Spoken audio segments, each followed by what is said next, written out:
este momento voy para mi primera exhibición de internet en Londres.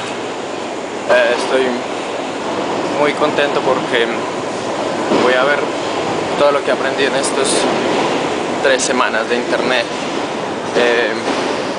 qué tan actualizado estoy y qué tantos nuevos programas hay ahora. Me voy a encontrar con mi amigo Thomas y allá al fondo se ve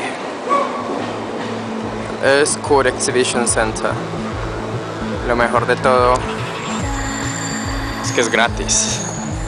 Casi todo en internet es gratis. Me gustan esas casas.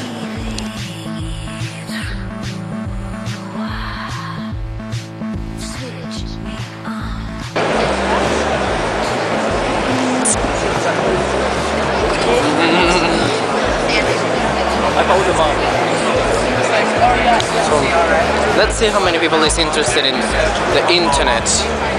Have a word with us and we'll try and do video as quickly as possible.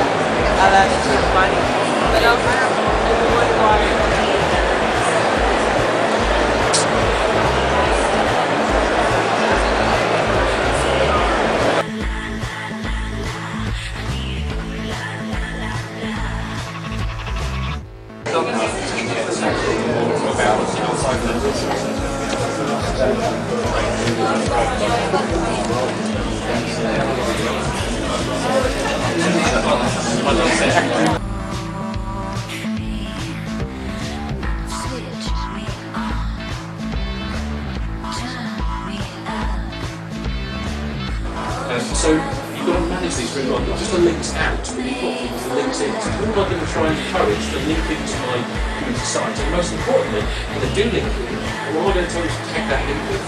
My search is all focused around, for example, the word sport leadership. I need to make sure every time I links into my site, I link and tag it with the word thought leadership. Consider the role of your own community as a blog. Should I write my own blog, or should I just influence others? Should I develop my own community, or should I start my own Facebook group, or should I actually just influence Facebook groups already out there? Consider how it's going to fit together with existing activity. A great way of testing whether a blog is going to be useful enough for your audience is start with a virtual one. If you've got a customer event or prospect event, say in September of this year, what I would say is start a blog in June, July, when you send out the invitations, start telling people what's going to be on the site, who's going to be talking within it, build up a bit of momentum around the activity. That makes sure that more people then come to the event and don't cancel it because they're more engaged with it. Then post all the presentations onto it, and then afterwards get speakers at your event to be available for people to ask questions and forums. So you're building a bit of momentum around the event you've got. The nice thing about doing that is it's a really soft, easy way to start.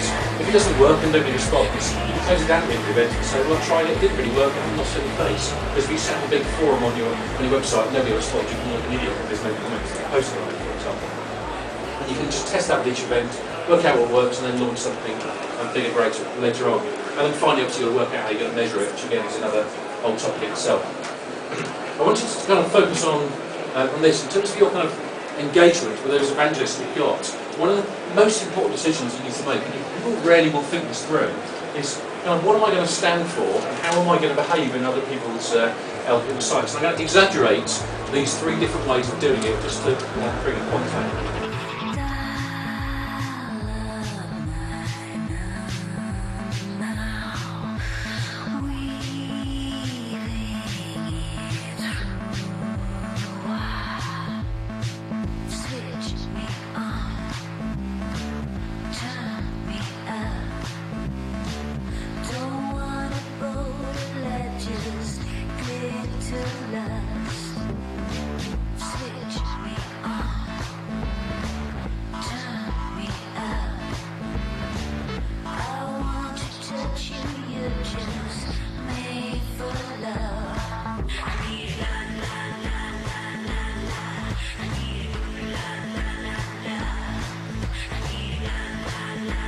Recommendation, advocacy and trust.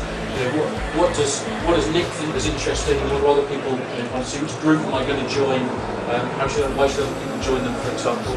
A big increasing issue for them is around trust and privacy. When I talk to people about whether they're in part of Facebook, the only reason why they ever say, well, I'm not sure about that, is because they say, I'm not sure if I want my personal information available to my clients and my work colleagues, for example. But Facebook, I'm sure, are addressing that, particularly now Microsoft has just brought a statement. An email from them recently saying we'll take part in a test panel where they asked me to go through all of my content and identify which of my friends I want to see each piece of content effectively. So this particular photograph, who do I want to make it accessible to? And I think when they crack that, it will then take off even further. So we all know what Facebook is, so I won't dwell on that. Just give you a couple of examples of brands using it. Microsoft.net, just the UK community, a really technical software development community, not the sort of guys that would normally participate in kind of user forums and groups so much. 2,100 people have put their hands up and said, I'd like to join this forum, this Facebook group. All they do within this is just use this group of people to a free mechanism to talk to. So they've got a .NET related product launch, then it's just another channel where they can communicate. You just think about this was free. So 2,000 people have now joined this community. It's got nothing to set it up. It takes about 15 minutes to set up a Facebook group.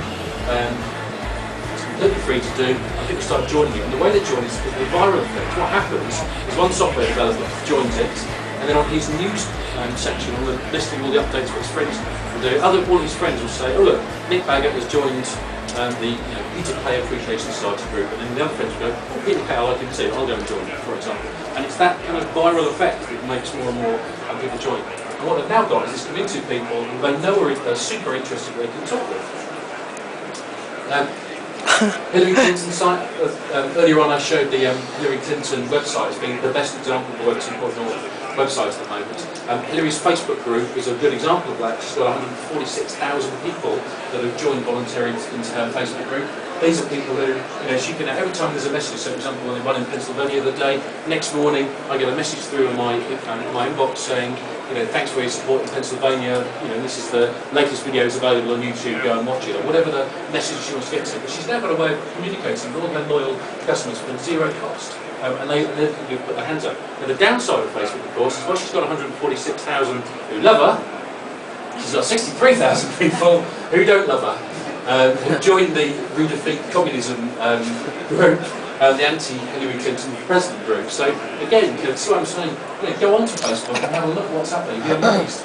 I was having a conversation with my 12-year-old son the other day about Facebook groups and things he was thinking of joining. And we were discussing Steven Gerrard, the footballer, and vis-a-vis Frank Lampard, which one should be in the England football team, etc. So that actually